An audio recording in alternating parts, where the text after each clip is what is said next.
상대가 스스로를 이해하게 하는 대화를 하라. 그대들은 혹시 이런 경험이 있으신가요? 누군가와 한참을 이야기하고 돌아왔는데 현관문을 닫는 순간 마음이 오히려 더 무거워지는 반 말입니다.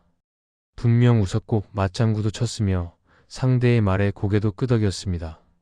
화제도 다양했고 분위기도 썩 나쁘지 않았습니다.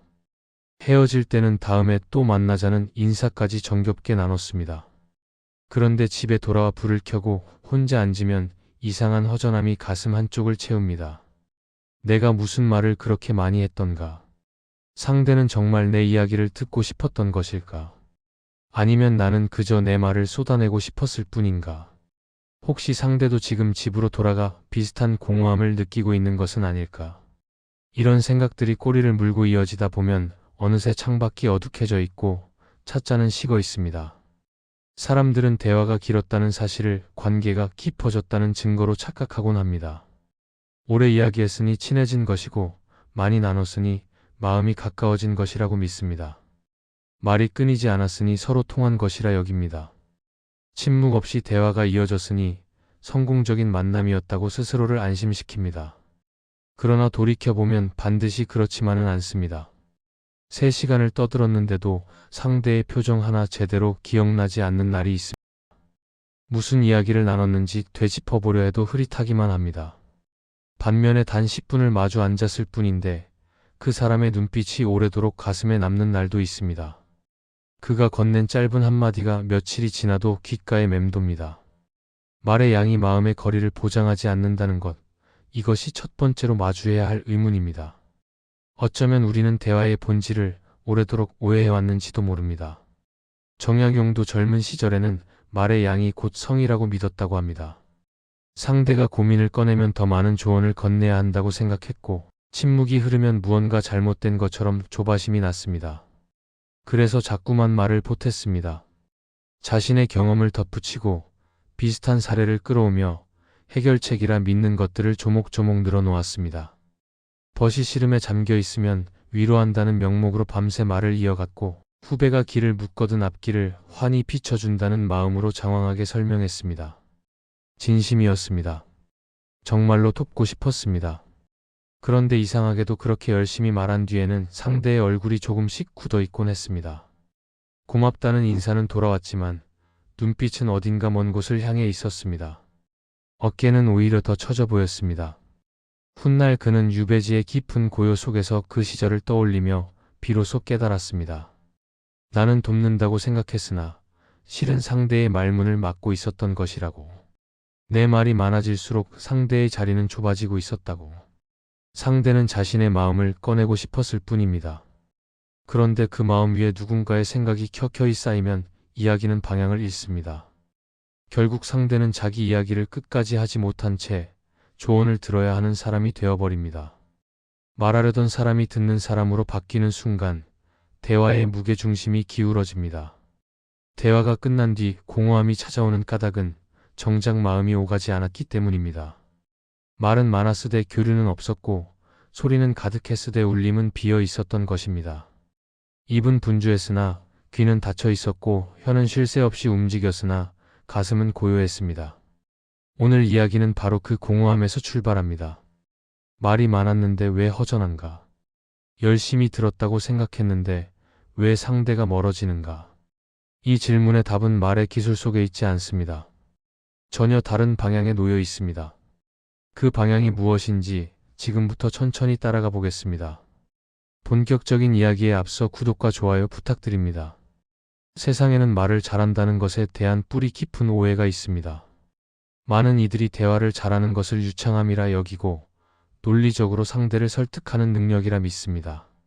말문이 막히지 않는 것, 어떤 상황에서도 적절한 말을 꺼낼 수 있는 것, 상대의 반론에 더 날카로운 답을 내놓는 것을 대화의 실력이라 생각합니다. 회의에서 자기 의견을 관철시키는 사람, 토론에서 상대를 굴복시키는 사람, 말다툼에서 마지막 한마디를 쥐는 사람이 대화를 잘하는 사람이라고 착각합니다. 그러나 이것은 대화의 기술일 뿐 대화의 품격과는 거리가 있습니다. 정약용은 벼슬에 있던 시절 자신도 그런 착각에 빠져 있었다고 고백합니다. 누군가 흔들리면 더 정확한 말로 바로잡아 주어야 한다고 생각했습니다. 벗이 잘못된 길로 가려 하면 조목조목 따져서 그 길이 왜 위험한지 설명했습니다. 후배가 어리석은 판단을 내리려 하면 앞서 겪은 사례들을 들어 왜 그것이 실패할 수밖에 없는지 증명했습니다. 논리에는 자신이 있었습니다. 말에는 틀림이 없었습니다. 그런데 이상하게도 그렇게 정확하게 말할수록 상대의 마음은 다쳤습니다. 내 말이 옳을수록 상대는 더 움츠러들었습니다. 고개는 끄덕였지만 눈빛은 식어 있었습니다. 분명 도움을 주었는데 관계는 가까워지지 않았고 오히려 어딘가 불편한 간극이 생겼습니다. 그때는 그 이유를 알지 못했습니다. 훗날 유배지에서 긴 침묵의 시간을 보내며 비로소 깨달았습니다. 그 방식은 도움이 아니라 간섭이었다는 것을요. 상대가 원한 것은 정답이 아니라 함께 고민해주는 마음이었습니다. 논리적으로 이긴다고 해서 상대의 마음까지 얻는 것은 아닙니다. 오히려 말로 이길수록 관계에서는 지는 일이 많습니다. 상대는 설득당한 것이 아니라 눌린 것이고 이해받은 것이 아니라 판정당한 것이기 때문입니다. 그런 대화가 쌓이면 사람은 조금씩 멀어집니다. 틀린 말을 한 것도 아닌데 관계가 다른 까닭이 여기에 있습니다. 특히 가까운 사이일수록 이 문제가 깊어집니다. 오래된 관계, 가족, 오랜 벗일수록 우리는 상대를 잘 안다고 생각합니다. 그래서 더 쉽게 판단하고 더 빠르게 조언합니다. 내 성격은 원래 그렇잖아. 네가 늘 그런 선택을 하니까 이렇게 되는 거야. 내 말대로 했으면 이 지경은 안 됐을 텐데. 이런 말들이 입에서 자연스럽게 나옵니다. 말하는 쪽은 걱정이고 사랑이라 여기지만 듣는 쪽은 판단이고 평가라 느낍니다. 결국 말의 기술이 오히려 마음의 거리를 만드는 역설이 생깁니다. 논리가 정교할수록 상대는 자신이 부족하다고 느끼고 조언이 명확할수록 상대는 자기 자리가 없어졌다고 느낍니다. 대화란 본래 이기고 지는 것이 아닙니다. 설득하고 굴복시키는 것도 아닙니다. 두 사람의 마음이 잠시 같은 자리에 머무는 것입니다. 한쪽이 말하고 한쪽이 들으며 그 들음 속에서 말한 사람이 스스로를 좀 더 이해하게 되는 것입니다. 그런데 우리는 너무 자주 그 자리를 빼앗습니다. 상대가 채 말을 끝내기도 전에 우리의 생각을 끼워 넣고 상대가 스스로 답을 찾아가는 과정을 기다리지 못하고 미리 결론을 내려버립니다. 그것이 빠른 것이고 효율적인 것이며 돕는 것이라 착각합니다. 그러나 사람은 효율적으로 이해받고 싶어 하지 않습니다. 느리더라도 온전히 들리고 싶어 합니다. 서툴더라도 자기 말로 마무리 짓고 싶어 합니다. 그 시간을 허락하는 것이 진정한 대화의 시작입니다. 말을 잘한다는 것은 더 많이 말하는 것이 아니라 상대가 더 많이 말할 수 있게 자리를 내어주는 것입니다. 유창함이 아니라 여백입니다. 설득이 아니라 경청입니다. 이 단순한 진실을 우리는 왜 이토록 자주 잊는 것일까요? 아마도 듣는 것보다 말하는 것이 더 쉽기 때문일 것입니다. 기다리는 것보다 끼어드는 것이 더 편하기 때문일 것입니다. 세상에는 말을 참으로 잘하는 사람들이 있습니다. 어떤 주제를 꺼내도 막힘이 없고 논리가 정연하며 적절한 예시와 함께 깔끔하게 정리해서 말합니다. 회의에서는 핵심을 짚고 토론에서는 빈틈없이 논점을 몰아갑니다. 듣고 있으면 고개가 끄덕여지고 반박할 여지가 없어 보입니다. 그런데 이상하게도 그런 사람과 대화를 마치고 나면 묘한 피로가 밀려올 때가 있습니다. 잘못된 말을 들은 것이 아닌데 마음 한쪽이 무겁습니다. 훌륭한 조언을 받았는데 오히려 기운이 빠집니다. 이 피로는 어디서 오는 것일까요? 정약용은 오랜 세월 사람들을 지켜보며 이 현상을 곱씹었습니다. 말을 정말 잘하는데도 곁에 있으면 기운이 빠지는 이들이 있었습니다. 그들의 말에는 틀린 것이 없었습니다. 때로는 감탄이 나올 만큼 명쾌했습니다. 그런데 대화가 끝나면 상대의 표정이 조금 굳어 있었습니다. 눈빛이 어딘가 멀어져 있었고 대답은 짧아져 있었습니다. 처음에는 상대가 예민한 탓이라 생각했습니다. 그러나 그런 일이 반복되자 다르게 보이기 시작했습니다. 문제는 말의 내용이 아니라 말의 방향에 있었습니다. 훌륭한 말이 피로를 남기는 까닭은 그 말이 상대를 위한 것이 아니라 말하는 사람을 위한 것이었기 때문입니다. 물론 말하는 당사자는 그렇게 생각하지 않습니다. 진심으로 돕고 싶어서 한 말입니다. 그러나 돕는다는 것과 자기 말을 하는 것 사이에는 미세한 차이가 있습니다. 상대의 고민을 들으면서 그 고민의 무게를 함께 느끼는 것이 전자라면 상대의 고민을 듣자마자 내 경험과 내 해법을 떠올리는 것이 후자입니다. 후자의 경우 말은 상대를 향해 나가지만 실은 나에게로 돌아오는 말입니다. 상대는 그것을 본능적으로 느낍니다. 이런 대화가 끝나면 상대는 내 자리가 없어졌다는 느낌을 받습니다. 말할 기회를 빼앗긴 것 같고 내 이야기가 다른 사람의 이야기로 덮인 것 같습니다. 분명 좋은 말을 들었는데 위로가 되지 않습니다. 해결책을 제시받았는데 오히려 막막합니다. 그것은 내가 스스로 찾은 답이 아니라 누군가에게 건네받은 답이기 때문입니다. 사람은 누군가가 대신 풀어준 문제보다 스스로 풀어낸 문제에서 힘을 얻습니다. 방향을 제시받는 것보다 방향을 찾아가는 과정에서 성장합니다. 그 과정을 생략당하면 도움을 받고도 피로해지는 역설이 생깁니다. 대화의 성패는 내용의 정확함에 있지 않습니다. 대화가 끝난 뒤 남는 감정이 결정합니다. 아무리 훌륭한 조언이라도 상대가 더 작아진 기분으로 돌아간다면 그것은 좋은 대화가 아닙니다. 반대로 특별한 해답을 주지 않았더라도 상대가 조금 더 또렷해진 눈으로 일어난다면 그것이 진짜 대화입니다. 핵심은 상대가 말할 수 있는 시간을 얼마나 허락했느냐에 있습니다.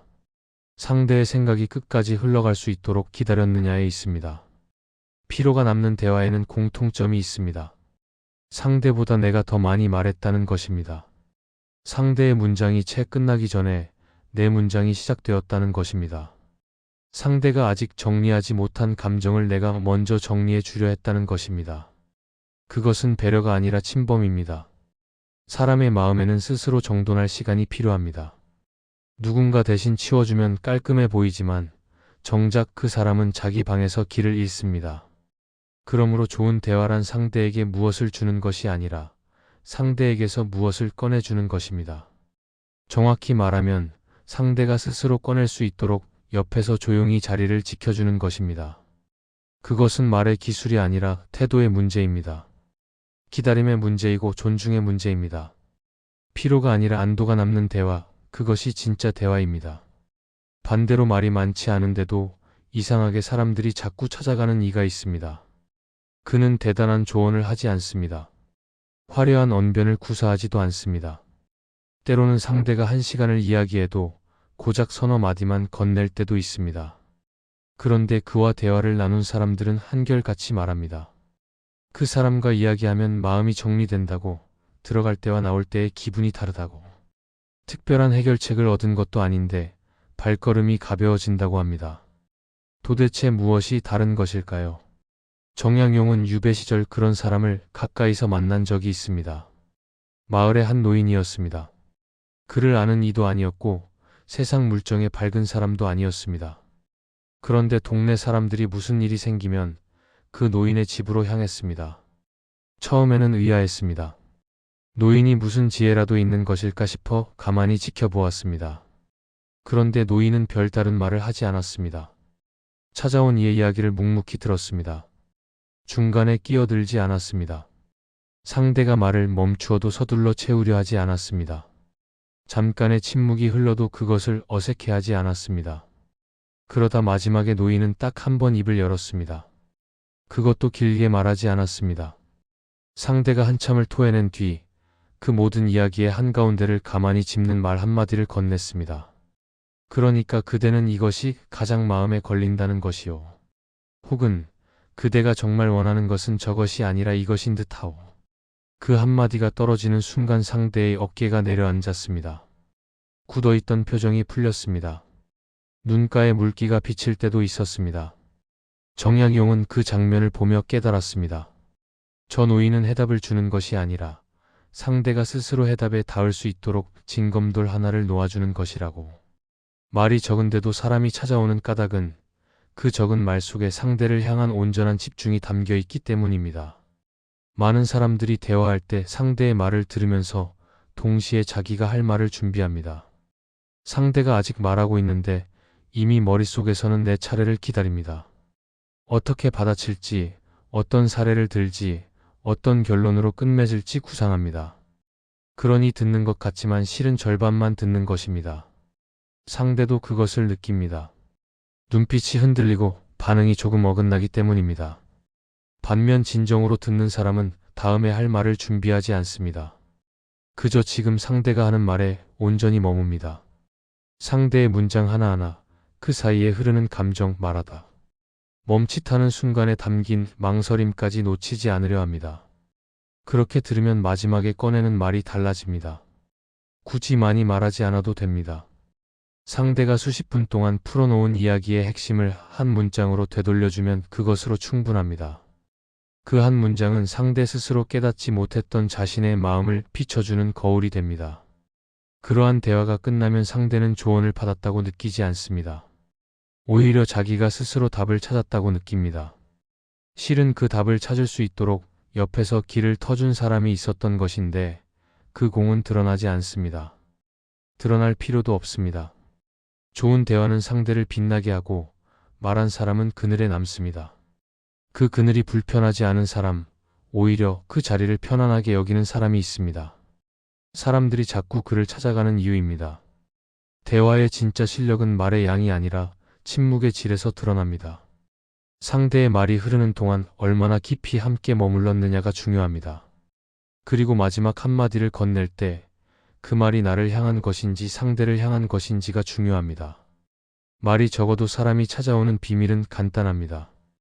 그 적은 말이 온전히 상대를 위한 것이기 때문입니다. 상대의 마음을 가운데에 다시 놓아주는 말이기 때문입니다. 대화를 잘하고 싶다면 무엇을 연습해야 할까요? 많은 사람들이 말하는 법을 갈고 닦습니다. 어휘를 늘리고 논리를 다듬고 전달력을 높이려 합니다. 발표 기술을 배우고 설득의 구조를 익히고 상황에 맞는 화법을 연마합니다. 물론 이런 것들도 필요합니다. 하지만 그것만으로는 대화의 품격에 닿지 못합니다. 대화의 진짜 수준은 내가 얼마나 똑똑하게 말했는지가 아니라 상대가 얼마나 편하게 말할 수 있었는지에서 갈립니다. 이것은 분명히 구분해야 할 지점입니다. 생각해보면 우리는 종종 대화 속에서 상대의 자리를 빼앗습니다. 상대가 고민을 털어놓으면 그것을 내가 해결해줘야 할 숙제로 바꿉니다. 상대의 문제가 아니라 나의 과제가 되어버립니다. 그 순간 대화의 흐름이 달라집니다. 상대의 감정은 뒤로 밀리고 나의 분석과 판단이 앞으로 나옵니다. 해결책을 찾으려 하고 방향을 제시하려 하며 결론을 내려 합니다. 그러면 대화는 어느새 설명이 되고 관계는 평가가 됩니다. 도우려 했으나 결과적으로는 관계를 기울어지게 만드는 것입니다. 상대가 힘들다고 말했을 때 우리는 곧장 왜 힘든지 묻습니다. 그리고 원인을 파악하면 해결 방법을 제안합니다. 이렇게 해보는 건 어때? 저렇게 바꾸면 나아질 거야. 예전에 나도 비슷한 적이 있었는데 이렇게 했더니 효과가 있었어. 전부 선의입니다. 그러나 상대가 원한 것은 그게 아닐 수 있습니다. 상대는 해결책을 구하러 온 것이 아니라 그저 자기 마음을 꺼내어 놓고 싶었을 수 있습니다. 무겁던 것을 잠시 내려놓고 누군가 옆에 있다는 것을 느끼고 싶었을 수 있습니다. 그런 상대에게 조언을 쏟아내면 오히려 짐이 됩니다. 이해받지 못했다는 느낌이 남습니다. 반대로 상대의 생각이 설 수 있는 자리를 남겨두면 대화의 결이 달라집니다. 상대가 말하는 동안 끼어들지 않고 결론을 서두르지 않으며 중간중간 짧게 맞장구를 칩니다. 그렇구나. 그래서 마음이 힘들었겠구나. 그 상황에서 그런 생각이 드는 건 자연스러운 것 같아요. 이런 말들은 판단이 아니라 수용입니다. 상대의 감정을 인정해주는 것입니다. 그러면 상대는 자기 이야기를 더 깊이 꺼낼 용기를 얻습니다. 말하면서 스스로 생각을 정리하게 됩니다. 어느새 자기 안에서 답을 찾기도 합니다. 내가 답을 준 것이 아니라 상대가 답을 찾을 수 있는 공간을 마련해 준 것입니다. 정약용은 이것을 두고 자리를 내어주는 일이라 표현했습니다. 대화에서 내 말이 많아지면 상대의 자리가 좁아집니다. 내 판단이 강해지면 상대의 생각이 움츠러듭니다. 그러니 좋은 대화란 결국 자리 배치의 문제입니다. 누가 가운데에 서고 누가 옆에서 함께 걷느냐의 문제입니다. 상대의 마음이 가운데에 있어야 합니다. 내 말이 가운데를 차지하면 상대는 주변으로 밀려납니다. 그렇게 밀려난 사람은 대화가 끝나도 개운하지 않습니다. 말은 많이 들었는데 정작 자기 말은 못했다는 기분이 남습니다. 대화의 품격은 말솜씨가 아니라 존중의 배치입니다. 내가 아는 것을 쏟아내는 것이 아니라 상대가 모르던 자신의 마음을 발견할 수 있도록 공간을 만들어주는 것입니다. 그것은 침묵의 시간이 될 수도 있고 짧은 질문이 될 수도 있으며 조용한 눈빛이 될 수도 있습니다. 어떤 형태든 핵심은 같습니다. 상대가 대화의 주인이 되도록 내가 한 발 물러서는 것입니다. 이것이 어려운 까닭은 우리가 도움이 되고 싶기 때문입니다. 좋은 의도가 오히려 방해가 됩니다. 상대를 위해 무언가를 해주고 싶은 마음이 앞서서 정작 상대가 원하는 것을 놓칩니다. 때로는 아무것도 하지 않는 것이 가장 큰 도움이 됩니다. 옆에 앉아 있는 것, 함께 침묵하는 것, 상대의 말이 끝날 때까지 기다려주는 것. 이것이 대화의 진짜 기술이라면 기술이랄 수 있겠습니다. 그것은 배우는 것이기도 하지만 동시에 내려놓는 것이기도 합니다. 지금까지 이야기해 온 것들을 하나로 깨는 핵심이 있습니다. 대화에서 진짜 변화를 만드는 것은 조언이 아니라 질문이라는 것입니다. 우리는 상대가 힘들어할 때 무언가를 해주고 싶습니다. 길을 알려주고 방향을 제시하며 답을 건네고 싶습니다. 그것이 사랑이고 우정이라고 생각합니다. 그러나 조언은 때로 상대를 수동적인 자리에 놓습니다. 듣는 사람으로 만들고 따르는 사람으로 만듭니다. 반면 질문은 상대를 주체로 세웁니다. 생각하게 하고 선택하게 하며 스스로 결정할 힘이 있음을 일깨웁니다. 여기서 오늘 이야기의 핵심 한마디를 꺼내겠습니다. 지금 그대에게 가장 중요한 것은 무엇입니까? 이 한 문장에는 3가지가 담겨 있습니다. 첫째, 당신의 마음을 더 듣고 싶다는 뜻입니다. 내가 답을 내리겠다는 것이 아니라 당신의 생각을 알고 싶다는 것입니다. 둘째, 당신의 판단을 신뢰한다는 뜻입니다.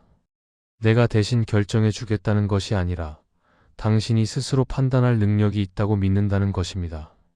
셋째, 답은 밖에 있지 않고 당신 안에서 정리될 수 있다는 믿음입니다. 해결책을 외부에서 가져다 줄 수 없으며 결국 당신 안에서 길이 열린다는 것입니다. 질문은 상대의 생각에 불을 켭니다. 조언은 내 생각을 전달하지만 질문은 상대의 생각을 끌어냅니다. 같은 상황에서도 이 둘은 전혀 다른 결과를 낳습니다. 상대가 어려운 선택 앞에서 망설이고 있을 때 이렇게 하는 게 맞아라고 말하면 상대는 고개를 끄덕일 수 있지만 마음은 따라오지 않을 수 있습니다. 그러나 지금 가장 두려운 것은 무엇인지, 가장 놓치고 싶지 않은 것은 무엇인지 물으면 상대는 스스로의 속마음을 들여다보기 시작합니다. 그 과정에서 자기도 몰랐던 진심을 발견합니다. 물론 모든 질문이 좋은 것은 아닙니다. 형식적으로 던진 질문은 신문이 됩니다. 왜 그랬어? 도대체 뭘 생각한 거야? 그게 말이 되냐? 이런 질문들은 상대를 궁지로 몰아넣습니다. 방어하게 만들고 움츠러들게 합니다. 이것은 질문의 탈을 쓴 비난입니다. 반면 진심으로 건넨 질문은 상대를 열어줍니다. 당신은 지금 무엇이 가장 힘든가요? 당신이 정말 원하는 것은 무엇인가요? 당신에게 가장 중요한 것은 무엇인가요? 이런 질문 앞에서 사람은 자기 안을 들여다봅니다. 그리고 말하면서 스스로 정리합니다. 질문을 잘 건넨다는 것은 상대에게 생각할 시간을 선물한다는 것입니다. 바로 답을 요구하지 않고 천천히 떠올릴 여유를 줍니다. 그리고 그 답이 어떤 것이든 받아들일 준비가 되어 있다는 태도를 보여줍니다. 내가 원하는 답을 유도하는 것이 아니라 상대가 진짜로 느끼는 것을 꺼낼 수 있게 기다리는 것입니다. 이 기다림이 없으면 질문도 결국 조언의 변형에 불과합니다.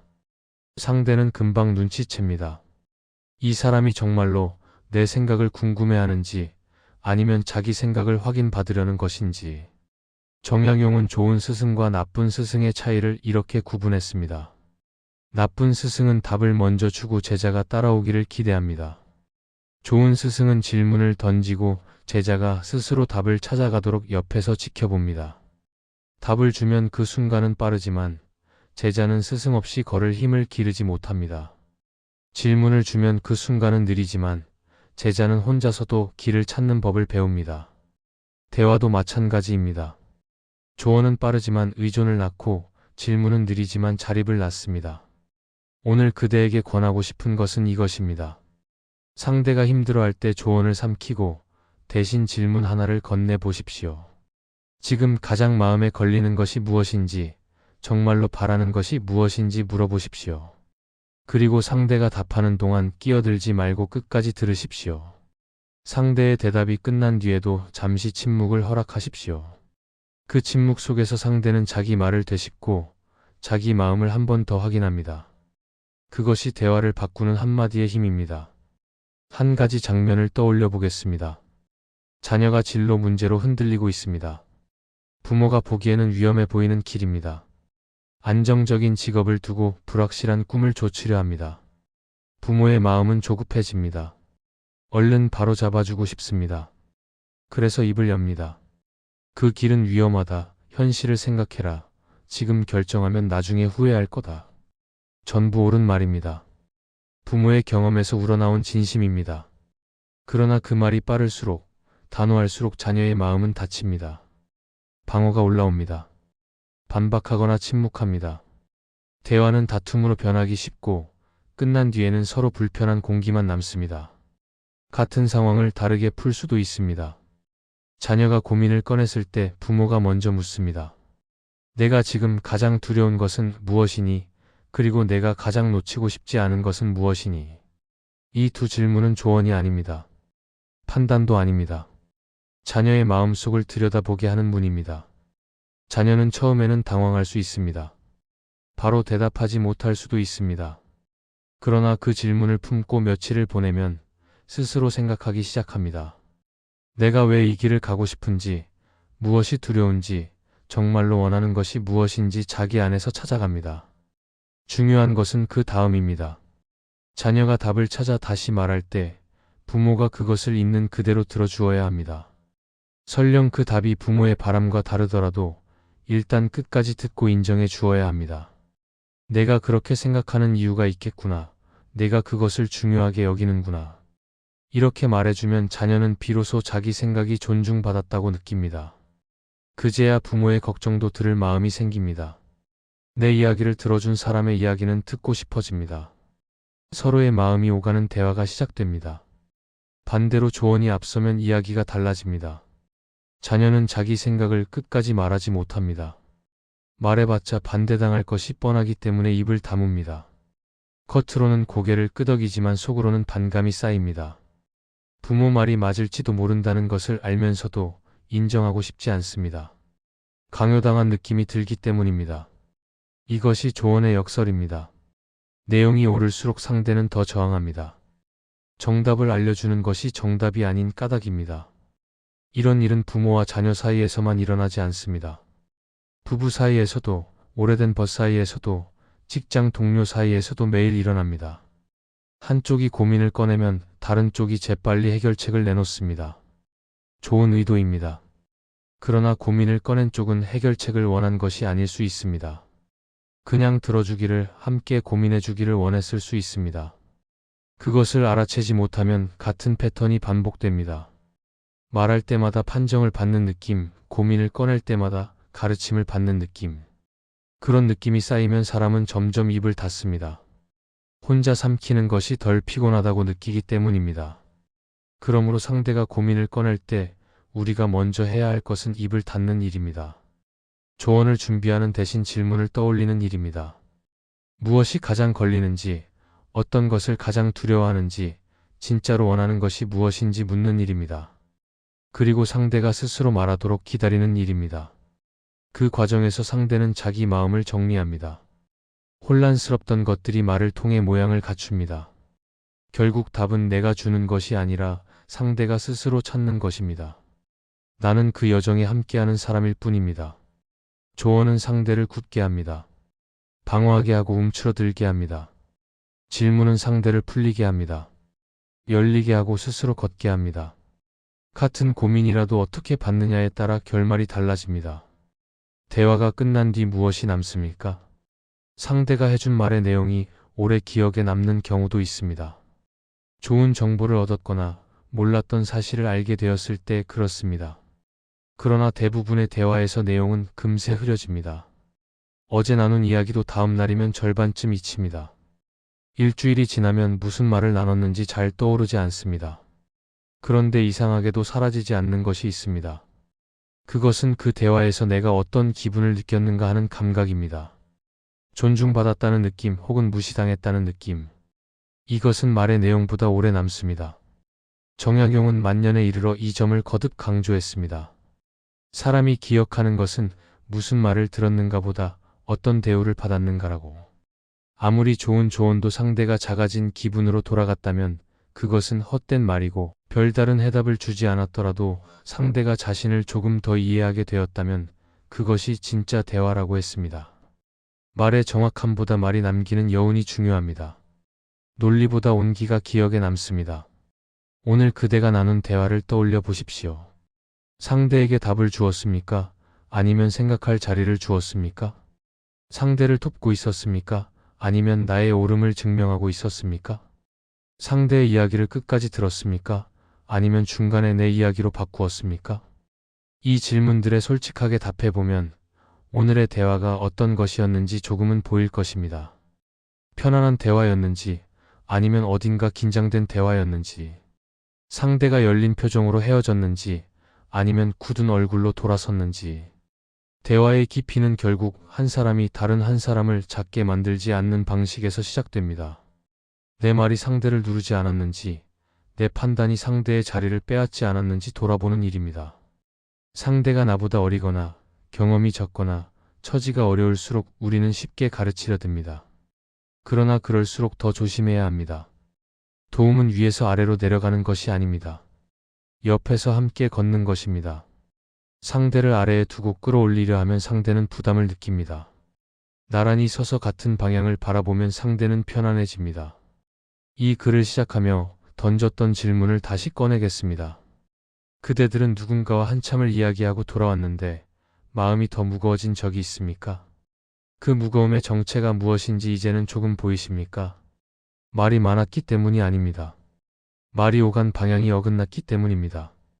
상대의 마음이 가운데 있어야 할 자리에 내 말이 들어섰기 때문입니다.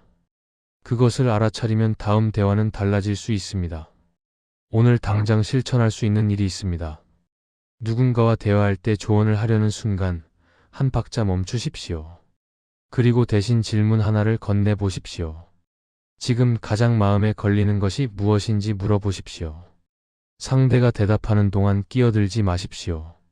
대답이 끝난 뒤에도 바로 말하지 말고 잠시 기다리십시오. 그 짧은 침묵이 상대에게는 생각할 시간이 됩니다. 그리고 상대의 말을 한 문장으로 되돌려 주십시오. 그렇구나. 그것이 가장 힘들었구나. 그것이 가장 중요했구나. 이 한마디가 상대의 마음을 가운데에 다시 놓습니다. 말은 사라집니다. 내용은 흐려집니다. 논리는 잊힙니다. 그러나 존중받았다는 감각은 남습니다. 내 이야기를 끝까지 들어주었다는 기억, 내 생각을 판단하지 않고 받아주었다는 기억, 내가 스스로 답을 찾을 수 있다고 믿어주었다는 기억. 이것이 대화가 남기는 진짜 선물입니다. 그리고 이것이 관계를 지탱하는 힘이 됩니다. 그대의 다음 대화가 그런 대화이기를 바랍니다. 상대의 마음에 존중의 감각을 남기는 대화이기를 바랍니다.